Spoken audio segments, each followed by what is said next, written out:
Assalamualaikum warahmatullahi wabarakatuh. Bismillah, alhamdulillah, wa la hawla wa la quwata illa billah. Ashhadu an la ilaha illallah wahdahu la syarika lah. Wa ashhadu anna sayyidana wa nabiyyana Muhammadan abduhu wa rasuluhu alladzi la nabiyya ba'dah. Allahumma salli ala sayyidina Muhammad wa ala ali sayyidina Muhammad, amma ba'du. Para teman-temanku sekalian, para subscriber, para netizen yang budiman, kembali lagi kita di channel Gus Hasan Asy-Syarif Official. Mudah-mudahan kita senantiasa berada dalam keadaan sehat walafiat, dimudahkan urusan kita, dilancarkan rezeki kita, dan diberkahi hidup kita fid dini wad dunya wal akhirah. Amin Allahumma amin.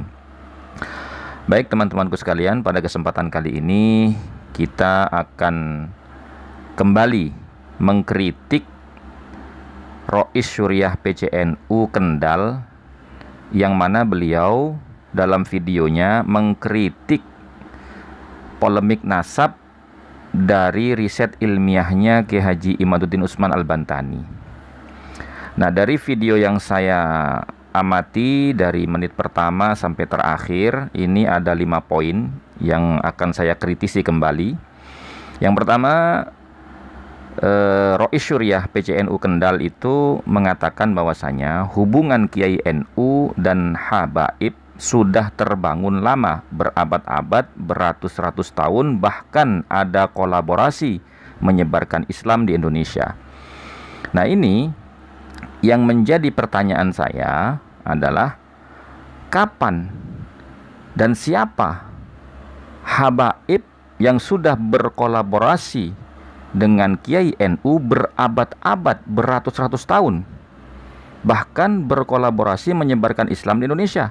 Sementara NU ini baru berusia 1 abad.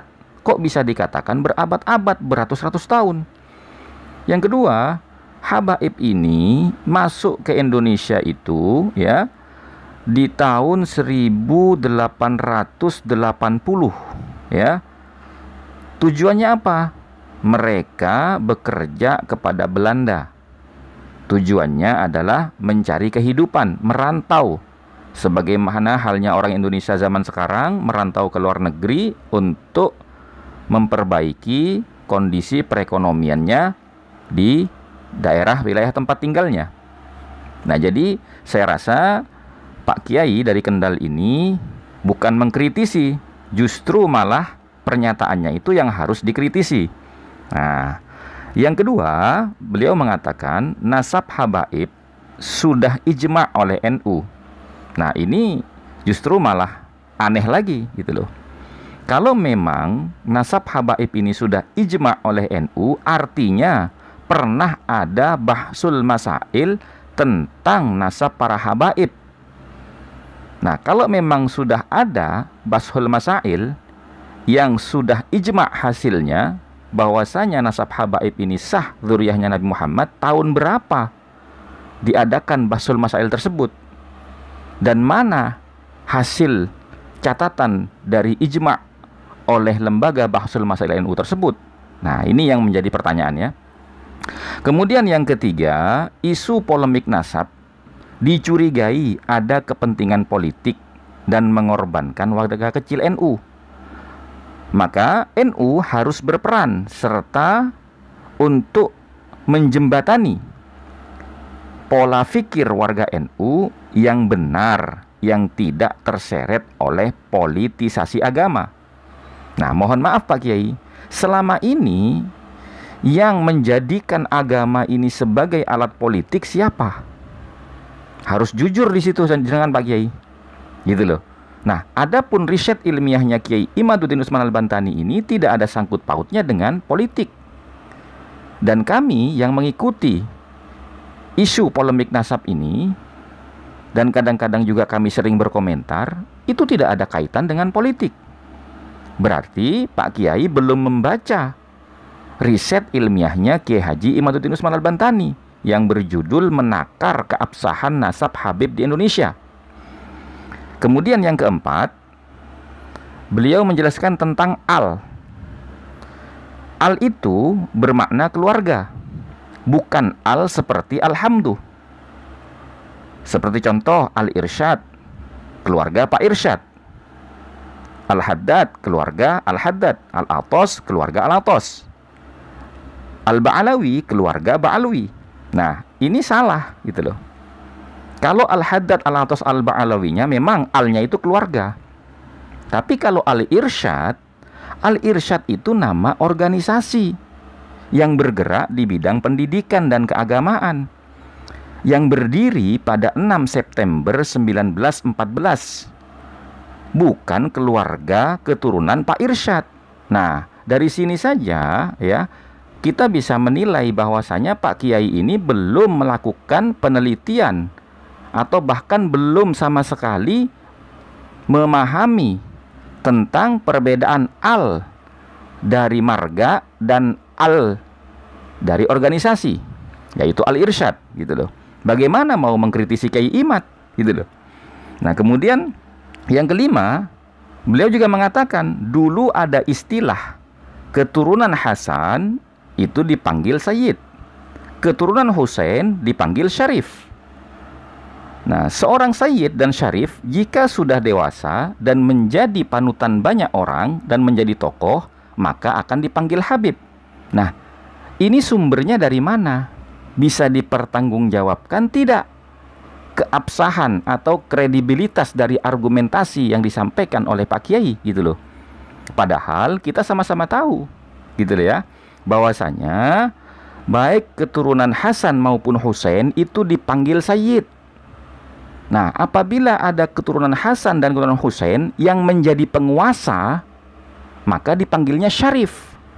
Tidak ada istilah Habib dalam susunan ilmu nasab, tidak ada.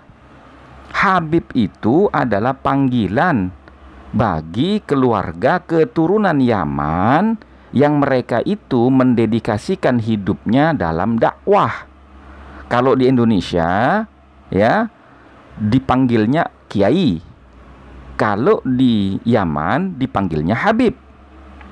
Nah, itu. Jadi Habib itu bukan panggilan keturunan Hasan atau keturunan Husain yang sudah masyhur menjadi tokoh, tidak. Karena Anda sendiri tadi mengatakan bahwasanya Sayyid Ahmad rahmatullah Sunan Ampel itu nasabnya bersambung kepada Sayyidina Husain. Nah, sementara di awal tadi sampean bilang bahwasanya keturunan Husain itu dipanggilnya Syarif. Lah ini bagaimana? Gitu loh. Kok tidak sinkron antara ucapan yang pertama dengan keterangan yang kedua? Gitu loh. Nah, jadi mohon maaf kepada Pak Kiai ya, kalau memang ingin menyampaikan kritik kepada Kiai Imad, hendaknya dipelajari dulu, difahami dulu. Jangan karena Anda menjadi Rois Syuriah PCNU Kendal, kemudian bergelar Kiai, kemudian Anda bisa berbicara tanpa melalui riset dan penelitian terlebih dahulu gitu loh. Karena ini berkaitan dengan marwah dan kehormatan para pengurus NU. Jangan sampai pengurus NU itu yang terkenal setiap ucapannya, setiap tindakannya, setiap keputusannya itu berdasarkan data keilmuan yang argumentatif gitu loh. Jangan sembarangan gitu loh. Nah, kira-kira demikian dari saya ya, mudah-mudahan bisa disampaikan kepada Ketua PCNU Kendal, saya ya salah satu anggota Lembaga Bahsul Masail Kabupaten Bekasi dan juga salah satu wakil Rois di MWC Cibitung Kabupaten Bekasi. Nah, mudah-mudahan kita semua warga NU bisa mengambil sikap ya secara ilmiah, tidak condong kanan, tidak condong kiri gitu loh ya. Nah, kalau memang ingin menyelesaikan masalah polemik nasab ini, mari kita angkat bersama-sama di Lembaga Bahsul Masail. Kita jadikan riset ilmiahnya Kiai Haji Imaduddin Usman Al-Bantani ini tentang menakar keabsahan nasab para Habib di Indonesia ini sebagai bahan untuk Bahsul Masail. Demikian dari saya, mudah-mudahan bisa difahami dan dimengerti. Kurang lebihnya mohon maaf. Wabillahi taufiq wal hidayah wal afu minkum. Wassalamualaikum warahmatullahi wabarakatuh.